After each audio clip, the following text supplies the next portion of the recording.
Hey guys, welcome back to the show, the best show on the net, the RR Show. My name's Bert, and today I'm bringing you some juicy petty revenge stories. So grab you some tea and popcorn and let's just get right into it. Our first story comes from user Intimate Drama Lobster, called Someone Suggested I Post This Story from My Wedding Here, featuring my husband's ex. Some important info first. We decided to have a micro wedding with just our immediate family there, around 10 people. We got married at a venue that's known for holding very large events, but we hired a smaller room there. My husband has a child with his ex, so he sees her quite often for things related to my stepkid. We were always planning on inviting her to the wedding to see their kid all dressed up and to generally keep a good co-parenting relationship. Before we had invited her, she informed DH that she'd be there and asked when and where it was. He was a little taken aback, but as we were planning on inviting her anyway, he just told her. On the day, she showed up to our morning ceremony wearing the shortest dress I've ever seen, over stockings and suspenders. The suspenders could be seen for a good 6 inches before the bottom of the dress. Skyscraper heels, nightclub makeup, and costume jewelry. My father actually pulled me aside to ask, who hired a stripper? I found out afterwards from mutual friends that she had texted all of them, asking when they were getting there. Because she had invited herself, we hadn't thought to let her know that it was such a small ceremony. And when they let her know it was family only and the reception was completely separate, she began to panic a little. And I had the best petty revenge. I asked everyone to be extra nice to her. Every time she tried to sneak away, someone would engage her in conversation. She was extremely uncomfortable and ended up sitting down with her coat covering her. The wedding went off without a hitch. I mean, besides the hitch between me and my husband. I'm not sure what she expected to happen, but it all worked out fine in the end. Hey, a very quick reminder before the next story. If you aren't already, make sure you're following the show and be sure to share it with someone else that'll love it too. If you got a second and really want to put a smile on my face, go ahead and leave a quick review.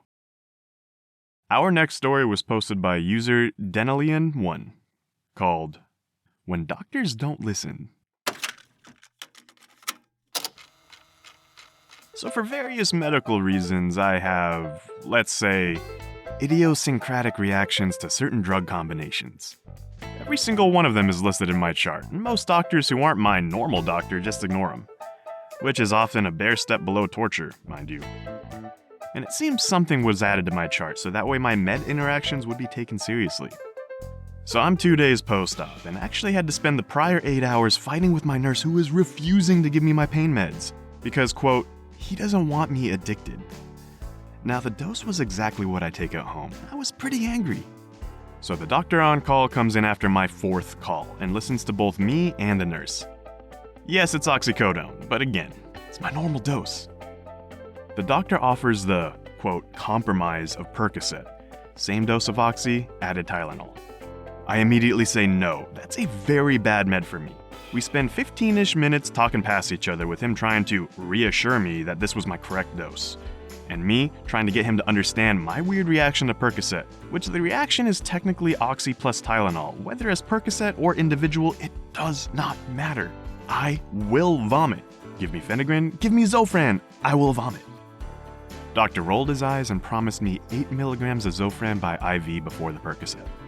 Then he stayed by me, trying to get me to switch to them permanently. That's not even my decision. That's my pain management doctor, but whatever. They give me the Zofran, then they have me take the Percocet. It's a pill. 5 minutes later, I lean over and throw up on this doctor's $300 shoes. I know that's their cost because it's literally the first thing he says. Not my shoes, they cost me $300. I'm not saying I aimed, but I was trying to avoid making a mess for the orderly, okay? And yeah, I absolutely had to throw up twice more while he watched to make sure I wasn't inducing before this jackass let me have my normal and actually prescribed meds. And yes, I filed a complaint, even though they never go anywhere. But what I treasure the most is his reaction the 3rd time in an hour that I threw up on his shoes. Next up from user Ratjar142 is Laundry Revenge. I live in an apartment building with a common laundry room. There are 4 washers and 4 dryers, and the laundry room opens at 9 a.m. One morning, I bring my laundry right down at 9 a.m. As I arrive, I realize I forgot my laundry cart in the apartment. I leave my laundry in the basket and leave the basket on the machine. I retrieved my card, then returned to the laundry room. In the 5 minutes I've been gone, one of my neighbors has loaded all 4 washing machines with their clothes and linens. I expressed my disapproval for her selfishness and pointed out that there was obviously another tenant who was looking to do laundry. She barely gave me a coherent excuse about something like just needing to get the laundry done. At this point, the machines are loaded and the cycle has begun. Pissed off, I take my clothes back upstairs. At this point, I'm fuming about how someone could be so inconsiderate. I know that washing machines take 30 minutes for a cycle and the dryers take an hour for a cycle. So I waited about 28 minutes, then returned to the laundry room. I started a cycle on each of the dryers on the heat-free setting, forcing the rude neighbor to wait an hour to finish their laundry. Best $8 I've ever spent. This next one is by user DRC4bin. If you don't buy it, you can't have it for free. Last month I closed my physical office, and everybody works from home now. Part of closing it was selling off everything in it. We also have a vendor that I had to cancel a contract on, leaving me with a $12K bill. This vendor has an office down the hall, and I chatted up one of their sales managers, the vendor guy, and he expressed that they were planning on expanding and might want our space. While the space is a deal with the building, maybe we could trade the furniture for the bill. It's custom for the space and was a lot more expensive than the bill, and he seemed pretty excited about the idea. Well, later on, when we got a couple weeks away, I got the impression that he was clearly dragging his feet on buying the furniture, and I talked to the building management about hiring their waste contractor to haul it all out.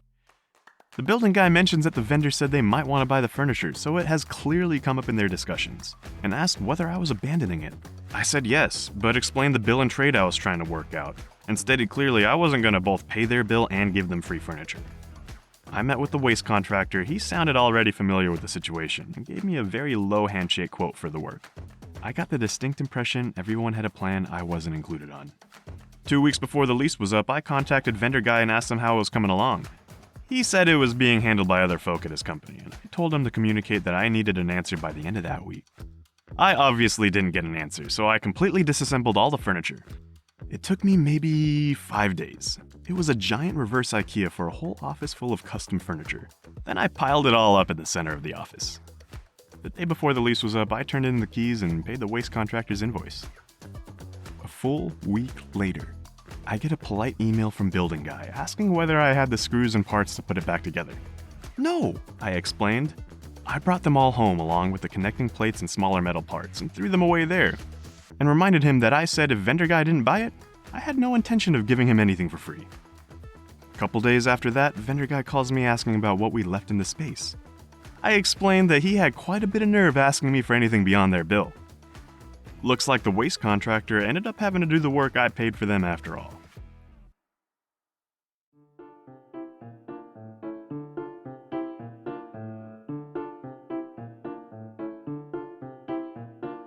Well guys, as always, massive thanks for joining us. I hope you loved this episode, and if you did, make someone else's day by sharing it with them. In the meantime, can't wait to see you next time.